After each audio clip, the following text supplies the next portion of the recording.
Nous revenons sur cette partie de l'adresse du président de la transition. C'était hier dans le cadre de la célébration du 20 janvier. Le général d'armée Assimi Goïta s'est félicité des acquis avec la reconquête de l'ensemble du territoire national.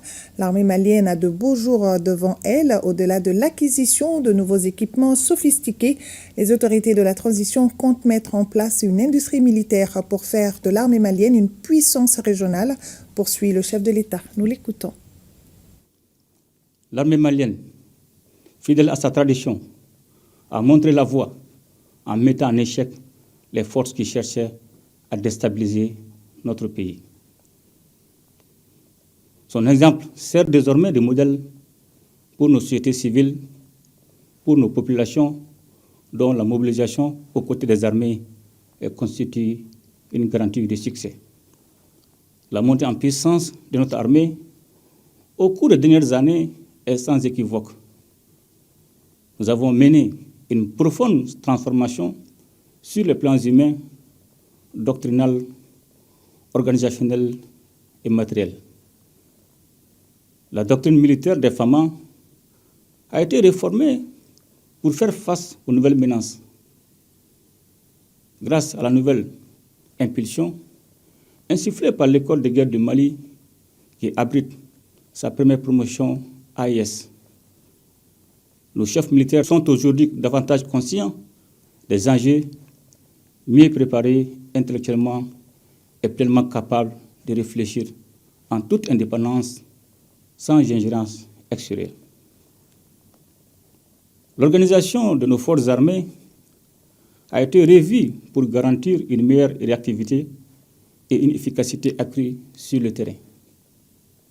Nos soldats sont désormais formés selon des meilleurs standards et sont dotés de matériel adapté à leur mission.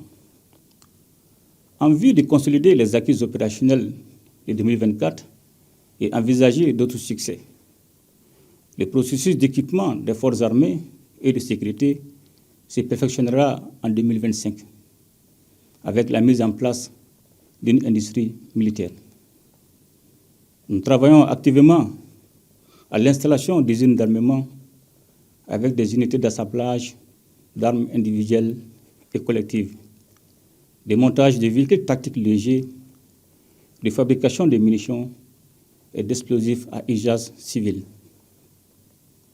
Pour magnifier le symbole de sacrifice de nos vaillants soldats tombés au champ d'honneur, nous poserons la première pierre du mémorial dédié à leur mémoire. Dans le cadre de son adaptation aux nouvelles menaces, l'armée malienne s'emploiera à l'acquisition de nouveaux équipements plus sophistiqués courant 2025. Nos infrastructures militaires, quant à elles, sont en pleine modernisation. Une nouvelle réorganisation opérationnelle s'est réalisée avec des bases avancées qui assurent un meilleur maillage territorial pour une présence renforcée de l'État sur tous les territoires, notamment dans nos régions les plus exposées. Cette évolution a permis à nos forces armées de se déployer plus efficacement et d'agir avec une plus grande rapidité pour protéger notre peuple, pour rendre possible la fourniture des services sociaux de base sur l'ensemble de notre territoire.